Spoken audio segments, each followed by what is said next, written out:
So any problem I'm given, like this one, where it even tells me approximate the limit graphically, of course I'm going to try direct substitution. Why? Because if it works, it's so easy. Good thing I know my unit circle. Sine of 0, well, what happens when my angle, remember we take sine of an angle, love to teach in that second semester where students just know that when the angle is 0, sine is also 0. So this gives us an indeterminate form. If this were a rational function with a polynomial divided by a polynomial, I might try dividing out. If I had a radical, I might try rationalization. Here I'm stuck. I've got to graph this. So when I do graph this, I get something that looks like this. And here's our x-axis, and here's our y-axis. And I want to find the limit as x presses in this way and that way. Well, when x approaches 0, I'm getting 0 over 0. So if I trace here, I'm going to get an unknown.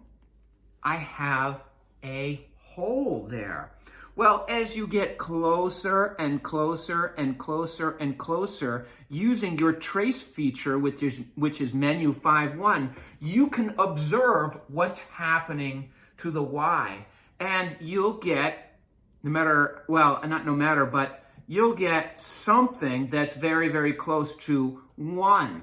This point, you'll see, if you do it algebraically, is 0, 1. So here the limit is 1. We can approximate that to about 1. And I'm looking at this. I found this graphically. I encourage you to graph this on your calculator and then go to trace and keep on pinching in on the x equals 0 from two different sides. Remember, this is 0 with a little negative, and here's 0 with a little positive from the left and from the right. And you will find that the y values are pinching in on 1. So what's the trend in y? Y is going toward 1.